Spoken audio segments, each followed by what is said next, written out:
Hello YouTube, നമ്മൾ ഇന്ന് വന്നിരിക്കുന്നത് വീണ്ടും ഒരു കൈഗറിൻ്റെ വീഡിയോ ആയിട്ടാണ്. ഇപ്പോൾ ഈ കൈഗറിൻ്റെ വീഡിയോ ചെയ്യാനുള്ള കാരണം എന്ന് വെച്ചാൽ എനിക്ക് വണ്ടി ഒരു 20,000 കിലോമീറ്റേഴ്സിനടുത്ത് റൺ ചെയ്ത് കഴിഞ്ഞു. ആൻഡ് ഇതിൻ്റെ പുതിയൊരു വേർഷൻ, അതായത് ഫേസ് ലിഫ്റ്റഡ് മോഡൽ കുറച്ച് നാൾ മുമ്പ് അവർ ലോഞ്ച് ചെയ്തിട്ടുണ്ട്.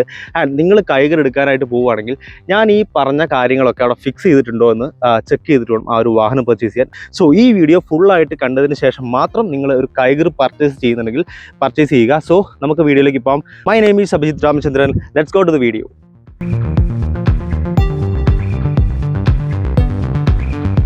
ഇപ്പോൾ 2021 നവംബറിലാണ് ഞാൻ ഈ ഒരു വാഹനം പർച്ചേസ് ചെയ്യുന്നത്. നമ്മൾ ഇതിൻ്റെ ഒരു വീഡിയോ ഓൾറെഡി നമ്മുടെ ചാനലിലെ ഫസ്റ്റ് വീഡിയോ ഇട്ടിട്ടുണ്ടായിരുന്നു. ആൻഡ് ആ ഒരു വീഡിയോയ്ക്ക് താഴെ ഒരുപാട് ആളുകൾ ഞാൻ പറഞ്ഞ ഇഷ്യൂസൊക്കെ ശരിയാണെന്നും കുറച്ച് ആളുകൾ ആ ഒരു ഇഷ്യൂസൊക്കെ ഇല്ല, കുറേ അധികം വാഹനങ്ങളിലൊക്കെ ഈ ഇഷ്യൂസ് കാണുന്നതാണെന്നും ഇതെല്ലാം ഇന്ത്യൻ വാഹനങ്ങളിൽ ഉള്ള ഇഷ്യൂസ് ആണെന്നും അതുപോലെ തന്നെ ഒരു വാല്യൂ ഫോർ മണി എന്നുള്ള രീതിക്ക് ഈ ഒരു വാഹനം അതിൻ്റെ ഒരു ഇമ്പാക്റ്റ് വളരെ ഹൈ ആണെന്നൊക്കെ പറഞ്ഞിട്ടുണ്ടായി. ശരിയാണ്, വാല്യൂ ഫോർ മണി എന്ന് പറഞ്ഞിട്ട് തന്നെയാണ് അവർ ഈ ഒരു വാഹനം മാർക്കറ്റ് ചെയ്യുന്നത്.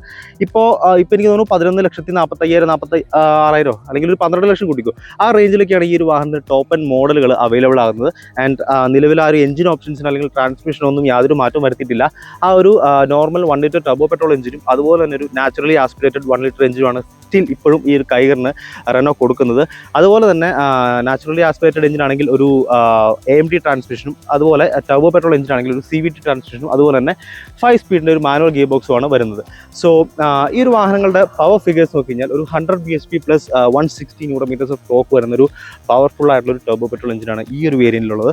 ഇത് ടോപ്പ് ആൻഡ് RXZ മോഡലാണ്, 1 ലിറ്റർ ടർബോ ആണ്.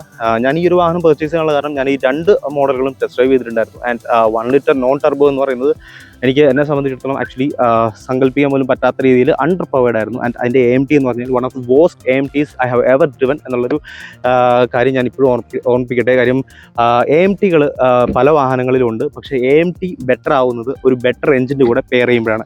സോ അതുകൊണ്ട് തന്നെ ആ ഒരു വളരെ അണ്ടർ പവേർഡ് ആയിട്ടുള്ള ഒരു 3 സിലിണ്ടർ എഞ്ചിൻ്റെ കൂടെ ആ ഒരു AMT ഗിയർ ബോക്സ് പെയർ ചെയ്യുമ്പോൾ അതൊരു വോസ്റ്റ് കോമ്പിനേഷൻ ആവാനുള്ള ചാൻസ് ഉണ്ടാവുമല്ലോ. സോ അതുകൊണ്ടാണ് ഞാൻ ഒരിക്കലും ആ ഒരു AMT gear box plus non turbo engine suggest ചെയ്യാത്തത്. പിന്നെ അവർ മെയിൻലി കൊണ്ടുവരുന്ന മാറ്റം എന്ന് വെച്ച് കഴിഞ്ഞാൽ അതിൻ്റെ ഫേസ് ലിഫ്റ്റ് കംപ്ലീറ്റ് ആയിട്ട് എൻ്റെ ഫേസ് മാറ്റിയിട്ടുണ്ട്. ആൻഡ് ഈ ഒരു വലിയ ഗ്രില്ലൊക്കെ എടുത്ത് മാറ്റിയിട്ട് അവിടെ ഒരു എന്താ പറയുക, ഒരു ചെറിയൊരു നാരോ സ്പീക്ക് ആയിട്ടുള്ള ഗ്രില്ല് കൊടുത്തിട്ടുണ്ട്. ആൻഡ് പിന്നെ ഈ ഹെഡ് ലാമ്പും അതുപോലെ തന്നെ കാര്യങ്ങളൊക്കെ സെയിം ആണ്. അഡീഷണലി താഴെ ഒരു ഫോഗ് ലാമ്പുകൾ വന്നിട്ടുണ്ട്, 2 ഫോഗ് ലാമ്പ് വന്നിട്ടുണ്ട്. അതെന്തുകൊണ്ടും ആ ഒരു അപ്ഗ്രേഡ് എന്ന് പറയുന്നത് വളരെയധികം നല്ലതാണ്. കാര്യം ഈ ഒരു വാഹനത്തിൻ്റെ നൈറ്റ് വിസിബിലിറ്റി എന്ന് പറഞ്ഞു കഴിഞ്ഞാൽ ഭയങ്കര ശോകമാണ്. നമ്മൾ ഹൈ ബീം ഇട്ടാലും ലോ ബീം ഇട്ടാലും റെയിനി ആയിട്ടുള്ള സമയമാണ് അല്ലെങ്കിൽ ഫോഗി ആയിട്ടുള്ള സമയമാണെങ്കിൽ ഭയങ്കര വിസിബിലിറ്റി കുറവാണ്. അതുകൊണ്ട് തന്നെ ഒരു ഫോഗ് ലാമ്പിൻ്റെ അത്യാവശ്യം ഈ ഒരു വാഹനത്തിലുണ്ട്. ആൻഡ് ഇതിൽ നമുക്ക് ആ ഒരു ഫോഗ് ലാമ്പ് ഘടിപ്പിക്കാനുള്ള യാതൊരു ഓപ്ഷനും ഇല്ല. ആഫ്റ്റർ മാർക്കറ്റ് വേണമെങ്കിൽ സെറ്റ് ചെയ്യാവുന്നതേ ഉള്ളൂ.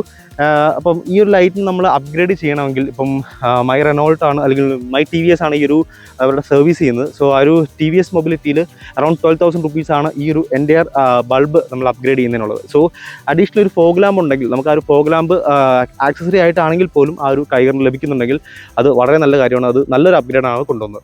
സോ എനിക്ക് പേഴ്സണലി ഇതിൽ ഫീൽ ചെയ്തിട്ടുള്ള ഇഷ്യൂസാണ് സംസാരിക്കാൻ പോകുന്നത്. ഇതിൻ്റെ വേർഡിക്റ്റ് നിങ്ങൾക്ക് തന്നെ തീരുമാനിക്കാം. ഈ ഒരു വാഹനം എടുക്കാൻ പോകുന്ന സമയത്ത് നിങ്ങൾക്ക് ഈ ഒരു ഇഷ്യൂസ് മേ ബി ഒരു ചെറിയ ഇഷ്യൂ ആയിരിക്കാം അല്ലെങ്കിൽ അഡ്ജസ്റ്റ് ചെയ്യാവുന്ന ഇഷ്യൂസ് ആയിരിക്കാം. ഞാൻ ഇതിൻ്റെ ഓരോ ഇഷ്യൂസ് എനിക്ക് പേഴ്സണലി ഫീൽ ചെയ്ത ഓരോ ഇഷ്യൂസ് പറയാം. ആൻഡ് ഫസ്റ്റ് സർവീസിൽ സ്റ്റാർട്ട് ചെയ്യാം. ഈ ഒരു വാഹനത്തിന് TVS മൊബിലിറ്റി എന്ന ഒരൊറ്റ സർവീസേ അവൈലബിൾ ആയിട്ടുള്ളൂ കേരളത്തിൽ. ആൻഡ് ഞാനിപ്പം മൊത്തത്തിൽ 7 തവണയാണ് സർവീസ് സെൻറ്ററിൽ പോയിട്ടുള്ളത്. ഈ ഒരു വാഹനം 2023 നവംബറിലാണ് പർച്ചേസ് ചെയ്തത്. ആൻഡ് 2 സർവീസാണ് കഴിഞ്ഞിട്ടുള്ളൂ. ഫസ്റ്റ് സർവീസ് കഴിഞ്ഞു ആൻഡ് സെക്കൻഡ് സർവീസ് നമുക്കൊരു 6,500 rupees ഒക്കെയാണ് വന്നിട്ടുണ്ടായിരുന്നത്. ഏകദേശം ആ റേഞ്ചിലാണ് വന്നിട്ടുണ്ടായിരുന്നത്. അതുകൂടാതെ പിന്നെ പോയിട്ടുള്ള 5 തവണ എന്ന് പറഞ്ഞാൽ റണ്ണിങ് റിപ്പയർ എന്നാണ് പറയുന്നത്. റണ്ണിങ് റിപ്പയർ എന്ന് വെച്ച് കഴിഞ്ഞാൽ നമുക്ക് സർവീസ് അല്ലാതെ ബാക്കി നമ്മൾ ട്രാവൽ ചെയ്യുന്ന സമയത്ത് അല്ലെങ്കിൽ വണ്ടി യൂസ് ചെയ്യുന്ന സമയത്ത് ഉണ്ടാകുന്ന പ്രശ്നങ്ങൾ പരിഹരിക്കാനായിട്ടാണ് ബാക്കിയുള്ള സമയത്ത് സർവീസ് സെൻറ്ററിൽ പോയിട്ടുണ്ടായത്. അതിൽ ഇഷ്യൂസ് എന്തൊക്കെയാണെന്ന് പറഞ്ഞു കഴിഞ്ഞാൽ ഈ ഒരു വാഹനത്തിന് ഇറങ്ങിയ സമയത്ത് ഇതിൻ്റെ ബ്രേക്ക് പാഡ് നോയ്സ് എന്ന് വെച്ച് കഴിഞ്ഞാൽ ഭയങ്കര ഹൈ ആയിരുന്നു. ഒരു ലോറിയൊക്കെ വന്ന് ബ്രേക്ക് പിടിക്കുന്ന പോലത്തെ സൗണ്ട് ആയിരുന്നു. അത് റീപ്ലേസ് ചെയ്യാനായിട്ട് തന്നെ 2-2 തവണ കയറിയിട്ടുണ്ട്. അതുപോലെ തന്നെ സ്റ്റിയറിംഗ് റാക്ക് റീപ്ലേസ് ചെയ്തിട്ടുണ്ട്. ആൻഡ് സ്റ്റിയറിംഗിൽ സസ്പെൻഷൻ നമ്മളൊരു കുറച്ച് പോത്തുള്ള വഴിക്കൂടെയൊക്കെ പോകുമ്പോഴത്തേനും സ്റ്റിയറിംഗിൽ ഒരു അടുപ്പ് ഫീൽ ചെയ്യുന്നതുകൊണ്ട് ആ ഒരു സ്റ്റിയറിംഗിൻ്റെ റാക്ക് അവർ കംപ്ലീറ്റ്ലി റീപ്ലേസ് ചെയ്ത് തന്നു. ആൻഡ് ആ ഒരു ഇഷ്യൂ പിന്നെയും ഫിക്സ് ആവാതെ തന്നെ കുറേ അധികം തവണ ഞാൻ വീണ്ടും പോയിട്ടുണ്ട്. ഈ 7 തവണയിൽ വീണ്ടും ആ ഒരു ഇഷ്യൂ വീണ്ടും കാണിച്ചിട്ടുണ്ട്. അതുപോലെ തന്നെ 2 തവണ ഇതിൻ്റെ ബാറ്ററി ഡൗൺ ആയി പോയിട്ടുണ്ട്. ആദ്യത്തെ തവണ ബാറ്ററി വാറണ്ടി തീരുന്നതിന് കറക്റ്റ് 3 മാസം മുമ്പേ ബാറ്ററി ഡൗൺ ആയിപ്പോയി. അതെന്താണ് റീസൺ എന്ന് അവർക്ക് കണ്ടുപിടിക്കാനായില്ല. അതിനുശേഷം അവർ റീചാർജ് ചെയ്ത് തന്നു. അതിനുശേഷം പിന്നെ ഒരു 3 മാസം കൂടെ കറക്റ്റായിട്ട് വാഹനം ഓടി. അതിനുശേഷം പിന്നെയും ബാറ്ററി ഡൗൺ ആയിപ്പോയി.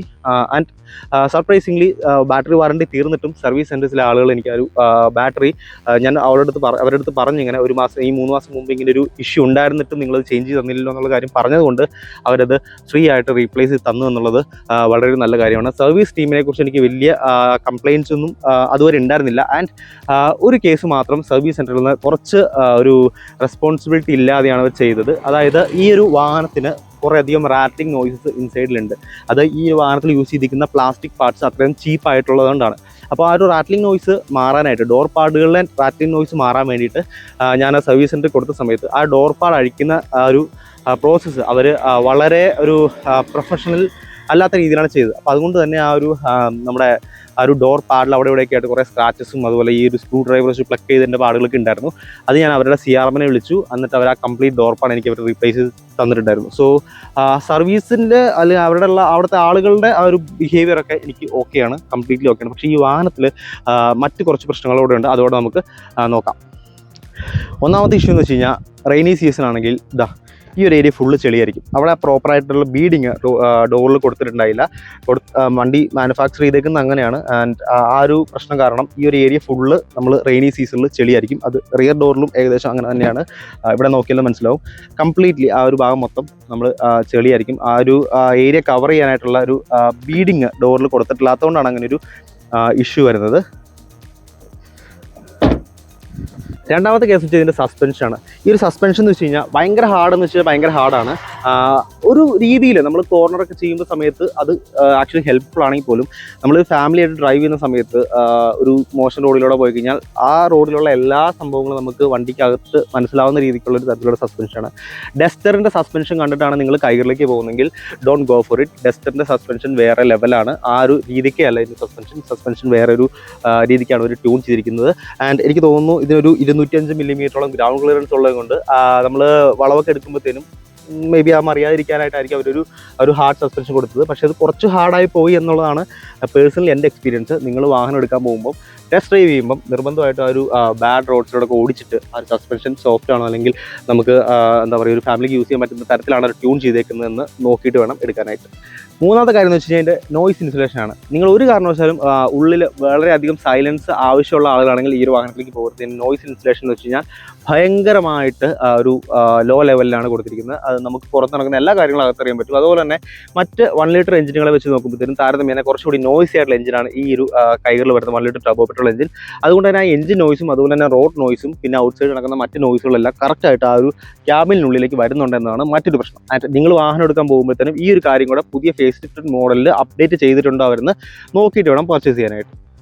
പിന്നെയുള്ളത് ഈ വൈപ്പറുകളാണ്. ഈ വൈപ്പറുകൾ ഞാനൊരു 3ാമത്തെ 4ാമത്തെ തവണ മാറിയിട്ടതാണ്. അതുപോലെ തന്നെ റിയറിലുള്ള വൈപ്പറും ഇങ്ങനെ തന്നെയാണ്. ഏതൊക്കെ വൈപ്പേഴ്സ് ഇട്ടാലും ഈ ഒരു വാഹനത്തിൻ്റെ ആ ഒരു വൈപ്പർ നോയ്സ് മാറാനായിട്ട് ഭയങ്കര പാടാണ്. ആദ്യത്തെ ഒരു ഇനീഷ്യൽ ടൈമിൽ കുറച്ച് മാറ്റം ഉണ്ടെങ്കിൽ പോലും കുറച്ചുകൂടെ കഴിയുമ്പോഴത്തേനും wiper noise completely remaining back. അതെന്താ അതിൻ്റെ കാരണം എന്നറിയില്ല. സർവീസ് സെൻറ്ററിലാണെങ്കിലും അതിനൊരു കറക്റ്റ് ആയിട്ടുള്ള സൊല്യൂഷൻ ഇല്ല. ആൻഡ് നിങ്ങൾ പുതിയ വാഹനം എടുക്കുമ്പോഴത്തേനും അല്ലെങ്കിൽ കൈഗറിൻ്റെ ഫേസ് ലിഫ്റ്റഡ് മോഡലാണ് എടുക്കുന്നതെങ്കിൽ ഈ പറഞ്ഞ വൈപ്പർ നോയ്സ് ഉണ്ടോ അല്ലെങ്കിൽ വൈപ്പർ നോയ്സ് ബാക്കിലും ഫ്രണ്ടിലും ഉണ്ടോ എന്നോട് നോക്കിയിട്ടുണ്ട് എടുക്കാൻ. അതെന്താണ് അതിൻ്റെ പ്രശ്നം എന്ന് ആക്ച്വലി നോ ഐഡിയ. നിങ്ങളൊരു സിറ്റി പർപ്പസിന് വേണ്ടിയിട്ടാണ് ഏറ്റവും പുതിയ കൈഗർ നോക്കുന്നതെങ്കിൽ ഫ്യൂവൽ എഫിഷ്യൻസി നിങ്ങൾക്കൊരു പ്രശ്നമാണെങ്കിൽ ഈ ഒരു വാഹനം നിങ്ങൾക്കുള്ളതല്ല. ഹൈവേയിൽ എനിക്ക് ഈ ഒരു വാഹനത്തിന് 23-24 വരെ കിട്ടിയിട്ടുണ്ട്. പക്ഷേ സിറ്റിയിൽ ഇന്നേ വരെ 12 ക്രോസ് ചെയ്തിട്ടില്ല. 12ഉം അത് ബമ്പർ ടു ബമ്പർ ട്രാഫിക്കിൽ 7-6 ആ റേഞ്ചിലേക്ക് കുറയുന്നതാണ്. ഈ ഒരു 12 എന്ന് പറഞ്ഞു കഴിഞ്ഞാൽ അത്യാവശ്യം നമുക്കൊരു ഫ്രീ മൂവിങ് ആയിട്ടുള്ള അല്ലെങ്കിൽ കുറച്ച് വണ്ടികളൊന്നും ഇല്ലാത്ത സാഹചര്യത്തിൽ മാത്രമാണ് ഈ ഒരു 12 വരെ മാക്സിമം ഞാൻ അച്ചീവ് ചെയ്തത്. ഇതൊരു മാനുവൽ വേർഷനാണ്. ആൻഡ് ഓട്ടോമാറ്റിക്കലി ഇതിലും കുറച്ചുകൂടെ കുറവായിരിക്കും മൈലേജ് എന്നുള്ളതാണ്, അതിൻ്റെ ഫ്യൂവൽ എഫിഷ്യൻസി എന്നുള്ളതാണ് അതിൻ്റെ ഒരു ഫാക്ടർ. സോ മൈലേജ് അല്ലെങ്കിൽ ഫ്യൂവൽ എഫിഷ്യൻ്റ് ആയിട്ടുള്ള ഒരു സിറ്റി കാറാണ് നിങ്ങൾക്ക് വേണ്ടതെങ്കിൽ this is not the car for you guys. പല ആളുകളും പറയും വാഹനത്തിൻ്റെ റീസെയിൽ വാല്യൂ ഒരിക്കലും നോക്കരുത്, കാരണം നമ്മൾ ലൈഫ് ടൈം യൂസ് ചെയ്യാനാണ് വാഹനം മേടിക്കുന്നത്. പക്ഷേ അങ്ങനെയല്ല, നമ്മുടെ ഒരു എമർജൻസി സിറ്റുവേഷനിൽ നമ്മളൊരു വാഹനം വിൽക്കേണ്ട ഒരു സാഹചര്യം വന്നു കഴിഞ്ഞാൽ resale value is a major thing you have to consider. And ഈ ഒരു വാഹനത്തിന് റീസെയിൽ വാല്യൂ വളരെയധികം കുറവാണെന്നുള്ളൊരു ഫാക്റ്റാണ്. ഈ ഒരു വാഹനത്തിന് ഞാൻ ജസ്റ്റ് സ്പിന്നി, കാസ്24, അതുപോലെ തന്നെ പ്രൈവറ്റ് ഡീലേഴ്സ് അടക്കം സകലയിടത്തും സെക്കൻഡ് അത് യൂസ്ഡ് കാർ മാർക്കറ്റുകളിൽ ഇതിൻ്റെ ഈ റീസെയിൽ വാല്യൂ കൊടുക്കാനായിട്ട് ജസ്റ്റ് 10,000-12,000 കിലോമീറ്റേഴ്സിൽ ട്രൈ ചെയ്തിട്ടുണ്ടായിരുന്നു. ആ സമയത്ത് 11,50,000 ഈ ഒരു വാഹനത്തിന് അവർ കോട്ട് ചെയ്ത് വരാമെന്ന് പറയുന്നത് സ്പിന്നിയിൽ 3.5 ലക്ഷം ആൻഡ് കാസ്24 4.5 ലാക്ക് ആൻഡ് മറ്റ് ഡീലേഴ്സ് പറയുന്നത് 5,50,000 6 ലക്ഷം മാക്സിമം. എനിക്ക് മാക്സിമം കിട്ടിയ കോട്ട് എന്നുള്ള 6 ലക്ഷമാണ്. സോ റീസെയിൽ വാല്യൂ അല്ലെങ്കിൽ നിങ്ങൾ വാഹനം വിൽക്കാൻ അല്ലെങ്കിൽ കുറച്ച് നാൾ യൂസ് ചെയ്തിട്ട് വിൽക്കാനൊക്കെയാണ് ഉദ്ദേശിക്കുന്നതെങ്കിൽ ഇതും നിങ്ങൾക്ക് കറക്റ്റായിട്ടൊരു ചോയ്സ് അല്ല. ആൻഡ് കമ്പാരിറ്റീവ്ലി റെനോ കാറുകൾക്ക് except the Duster and Captur ഈ പറഞ്ഞ വാഹനങ്ങൾക്ക് റീസെയിൽ വാല്യൂ കുറച്ച് കുറവാണ്. ആൻഡ് റീസെയിൽ വാല്യൂ പല ആളുകൾക്കും ഡിഫറെൻറ്റ് പെർസ്പെക്റ്റീവിലാണ് വരുന്നത്. നിങ്ങൾക്ക് വാഹനം ഒരു എമർജൻസി സിറ്റുവേഷനിൽ കൊടുക്കണമെന്നൊരു സിറ്റുവേഷൻ വന്നു കഴിഞ്ഞാൽ ഈ ഒരു വാഹനത്തിന് അത്രയും റീസെയിൽ വാല്യൂ കിട്ടില്ല എന്നുള്ളതാണ് അതിൻ്റെ ഫാക്ട്. Next 3 cylinder vibration. ഈ ഒരു 3 സിലിണ്ടർ ആയിട്ടുള്ള എല്ലാ എഞ്ചിനുകളിലും അത്യാവശ്യം വൈബ്രേഷൻസ് ഒക്കെ ഉണ്ടാവും, പക്ഷേ റിഫൈൻഡ് ആയിട്ടുള്ള എഞ്ചിൻസും ഉണ്ട്. പക്ഷെ നിങ്ങൾക്ക് ഒരു 3 സിലിണ്ടർ വൈബ്രേഷൻ അത്രത്തോളം പിടിക്കില്ല, ഇഷ്ടമില്ലാത്ത ആളാണ് നിങ്ങളെങ്കിൽ ഈ ഒരു വാഹനത്തിന് അത്യാവശ്യം നല്ല വൈബ്രേഷൻ ഉള്ള എഞ്ചിനാണ്. ഞാനൊരു ഗ്ലാസ്സിൽ കുറച്ച് വെള്ളം നിറച്ച് ടെസ്റ്റ് ചെയ്തതിൻ്റെ ഫൂട്ടേജിൽ ഇൻക്ലൂഡ് ചെയ്യാം. സോ അത്രത്തോളം വൈബ്രേഷൻ ഇതിൻ്റെ ക്യാബിനിലും അതുപോലെ തന്നെ പുറത്തും ഒക്കെ നമുക്ക് ആ ഒരു വൈബ്രേഷൻ കറക്റ്റ് ഫീൽ ചെയ്യും. സോ അതുകൊണ്ട് ആ ഒരു കാര്യം കൂടെ നിങ്ങൾ ആ ഒരു upgraded model, face lift model എടുക്കാൻ നേരത്തെ ചെക്ക് ചെയ്തേരെ.